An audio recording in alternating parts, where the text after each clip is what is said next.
Let me ask you something. Have you ever hired a marketer or talked to one and felt pretty good about it? Right? They said all the right things. They sounded smart, confident, and then 6, 12, 18 months later, you've got nothing to show for it. That happens a lot more than people care to admit. You are not on an island by yourself. Here's the thing that most B2B owners don't realize: the words aren't the problem. Every marketer out there uses similar vocabulary. Know your audience. We're going to help you generate leads. Strategy, not tactics. It all sounds credible, but credible sounding and actually knowing what they're doing are two very different things. So today, I'm going to give you a filter, these seven phrases every marketer says, and the one question you should ask behind each one to find out if they actually mean it, right? If they can actually deliver.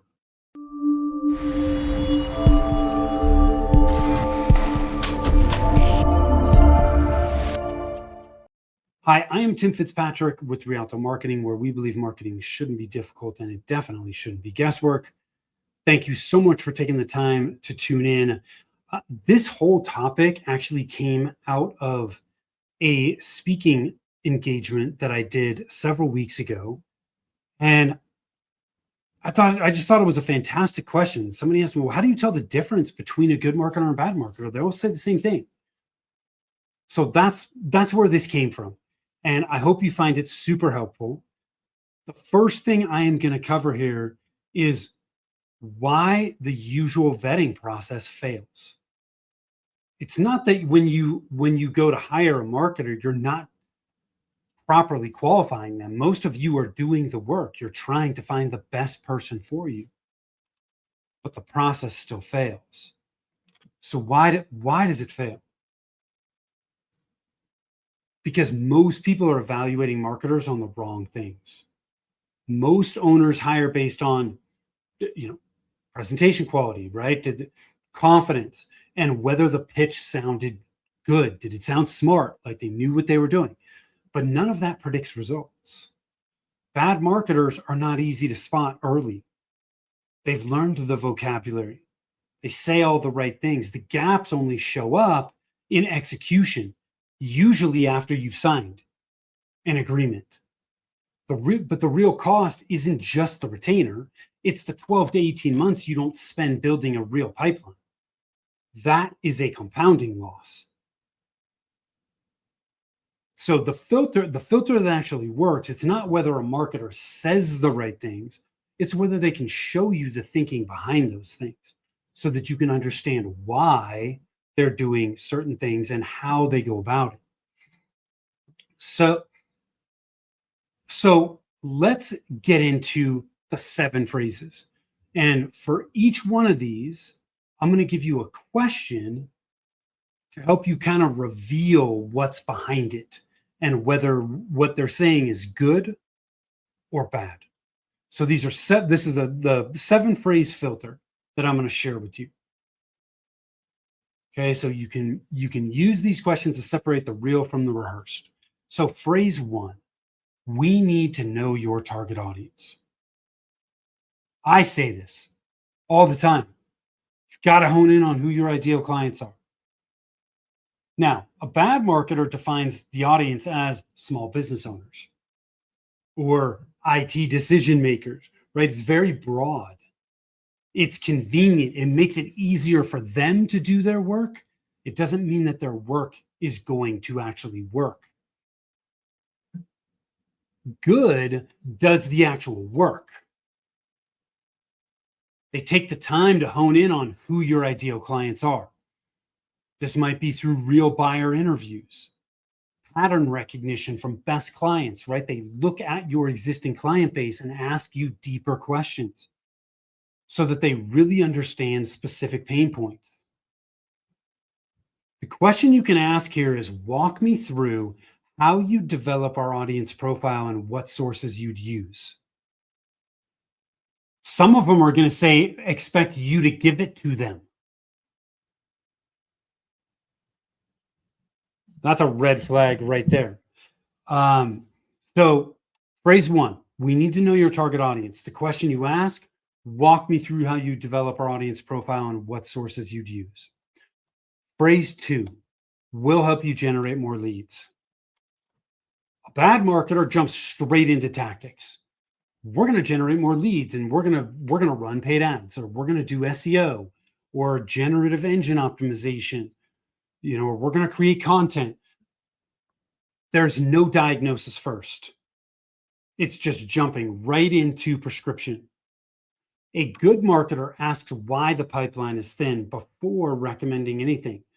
They take the time to really understand what's going on and diagnose the problem so that they prescribe the right thing.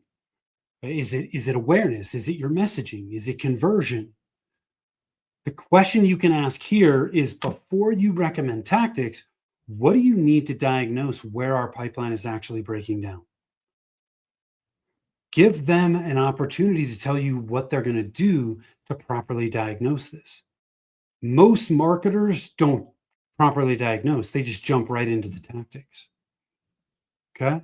So we'll help you generate more leads. The question you're going to ask is, before you recommend tactics, what do you need to diagnose where our pipeline is actually breaking down? Phrase number 3, will help you stand out. Will help you stand out, right? We're going to differentiate your business. A bad marketer responds with a tagline refresh or a new color palette. We need to do some branding. A good marketer knows that differentiation lives in positioning and proof, not just slogans. There is a big difference between positioning, right, what you own in the market, and messaging, which is how you say it. Good marketers know that difference. Bad ones don't. The question you want to ask here is, how do you approach differentiation? And what's the difference between positioning and messaging in your work? Remember, positioning is what you own in the market. Messaging is how you say it. Okay. Phrase number 4, let's test it. Right? Marketing is about testing. A bad marketer runs random tactics with no hypothesis. They call any result a learning. Every outcome justifies more budget. But a good marketer has a clear question, a clear controlled variable. What are we going to test here? And knows the difference between signal, something's working or not, and noise. The question you want to ask here is, what does success look like before you start? And what would tell you that the test failed? You want to make sure that they have a clear understanding of what they're testing, how they're going to do it. So phrase 4, let's test it. The question you can ask, what does success look like before you start? And what would tell you the test failed? Phrase number 5, ROI is important. Return on investment is important. Now, a bad marketer says it to sound credible, but hides behind vanity metrics when results are thin. Vanity metrics are metrics that don't mean anything. They're not transferring to revenue. Impressions, right? How many followers you have on Facebook. Those are vanity metrics. A good marketer has an actual attribution model. Something that, meaning that they can tie results back to specific things. And they're honest about what's hard to track in long B2B sales cycles. Because the reality is there are some things that are very difficult to track. And if they are, a good marketer should tell you that they are. The question you can ask here is, how do you measure marketing return on investment for a B2B client? And what are you honest with clients about in terms of what's hard to attribute or track? Okay. 2 more. Phrase 6, marketing is an investment that takes time. A bad marketer uses this as a stall. They ask for more runway with no checkpoints. A good marketer sets specific progress markers up front so you always know what's working, what isn't, and what's next. Hey, this is going to take time. This is going to take 6 months, 9 months. But these are the checkpoints that we're going to have at 30 days, 45 days, 60 days, 90, 180, so that you have a clear idea of what you're going to be looking at to evaluate whether you're on the right path. And if you're not on the right path, that you have the information you need to start shifting course. So the question that you're going to want to ask here is, we're signing a 12-month agreement, right? If you are, right? Walk me through the checkpoints you'd set and the specific metrics you'd use at each one. Or, hey, you're telling me that this is going to take time. Walk me through the checkpoints you'd set and the specific metrics you'd use at each one. Phrase number 7. Last but certainly not least, we need a strategy, not just tactics. A bad marketer says this constantly, then delivers a tactical plan with a strategy label on it. The strategy is usually just a content calendar. Or the strategy is, this is what we're going to do for email marketing. That's not a strategy, that's a plan. But they're jumping right into tactics. A good marketer can clearly explain why specific tactics were chosen, how they connect to each other, and what the system is designed to produce at each stage of the buyer or customer journey. The question you can ask here is, can you show me an example of a strategy you've built and walk me through why you chose the components you did? Okay, can you show me an example of a strategy you built and walk me through why you chose the components you did? Okay. That's it. Those are your 7 filters. Those are your 7 filter questions. Now, here's the thing. Good marketers already expect these questions. And that's the point. A marketer who can answer them clearly is showing you how they actually think. A marketer who gets defensive or vague is also showing you something. Pay attention to both. Now, how do you use this filter in practice?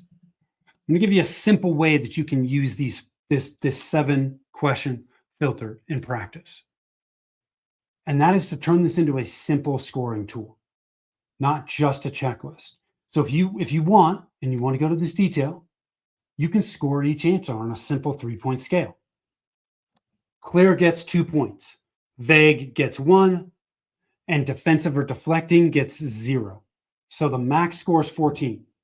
Clear is a 2, not bad, but somewhat vague gets a 1, and defensive or deflective gets a 0. And then use it comparatively across multiple conversations with the marketers that you're talking to, right? It's not just as a pass-fail for one person. So let me give you a practical difference here.